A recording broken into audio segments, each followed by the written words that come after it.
সাবধান, 2025 সালে ধেয়ে আসছে ভয়াবহ তীব্র গরম। এই গরম থেকে বাঁচতে প্রিয় নবীর ভুলে যাওয়া এই 7টি কাজ অবশ্যই মেনে চলুন।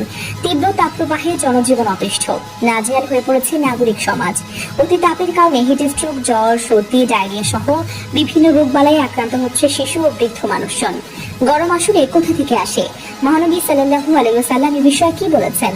এই তীব্র গরমের কথা 1400 বছর আগে প্রিয় নবী হযরত মুহাম্মদ সাল্লাল্লাহু আলাইহি ওয়াসাল্লাম বলে গেছেন। আজ তা প্রকাশিত হলো।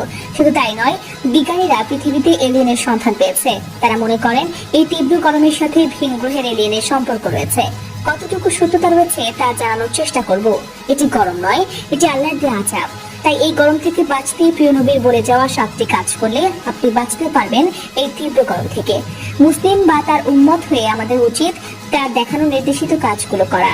কি সেই কাজগুলো যা প্রিয় নবী হযরত মুহাম্মদ সাল্লাল্লাহু আলাইহি ওয়াসাল্লাম তার উম্মতদের করতে বলেছেন? সব জানতে পারবেন আজকের ভিডিওতে।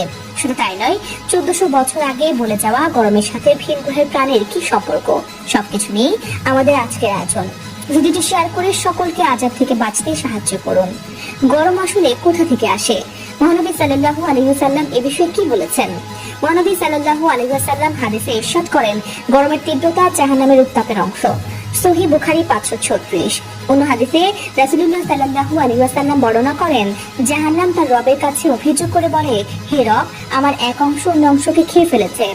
মহান আল্লাহ তখন তাকে দুটি শ্বাস প্রশ্বাস ফেলার অনুমতি দেন, একটি শীতকালে আর একটি গ্রীষ্মকালে।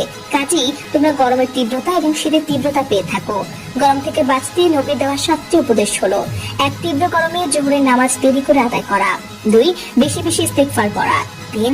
নফল রোজা রাখা। 4. পিপাসার্থকে পানি পান করানো। 5. গ্রীষ্মকালকে গালমন্দ না করে ধৈর্য ধারণ করা। 6. বৃক্ষরোপণ। 7. আল্লাহর কাছে সাহায্য কামনা করা। এদিকে পৃথিবীব্যাপী সূর্যের যে উত্তাপ একের পর এক বেড়ে চলেছে তা নিয়ে ইসলামিক গবেষকরাও হযরত মুহাম্মদ সাল্লাল্লাহু আলাইহি ওয়াসাল্লামের হাদিস বিশ্লেষণ করে জানিয়েছে, জাহান্নাম ও সূর্যের মধ্যে সংযোগ ও সম্পর্ক সৃষ্টি করে রেখেছেন মহান আল্লাহ তাআলা। সেই অনুযায়ী জাহান্নাম থেকে উত্তাপ গ্রহণকারী সূর্য আর সূর্যের তাপ বিকিরণের যন্ত্রের মতো কাজ করে। তাই সূর্যের দূরত্ব অনুপাতে পৃথিবীর বিভিন্ন জায়গায় গ্রীষ্মকালে বা শীতকালের আবির্ভাব ঘটে। ইসলামিক স্কলারদের মতে শীত গ্রীষ্মের তীব্রতার জন্য প্রত্যক্ষ কারণ হলো পৃথিবীর উপর সূর্যের তির্যক বা খারাপ ভাবে আলো দেওয়া, আর পরোক্ষ কারণ হলো জাহান্নামের নিঃশ্বাস।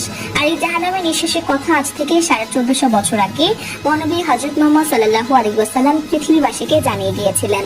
গরমের তীব্রতা নিয়ে মহানবী সাল্লাল্লাহু আলাইহি ওয়াসাল্লাম বিশ্ববাসীকে যে সত্য জানিয়ে গিয়েছিলেন, সেসব তথ্য বিশ্লেষণ করে উলামায়ে কেরামগণ একমত হয়েছেন যে আসলে গরমের তীব্রতা পৃথিবীবাসীকে জাহান্নামের তীব্রতার কথা স্মরণ করিয়ে দেয়। তাই তীব্র গরমে জাহান্নামের কথা স্মরণ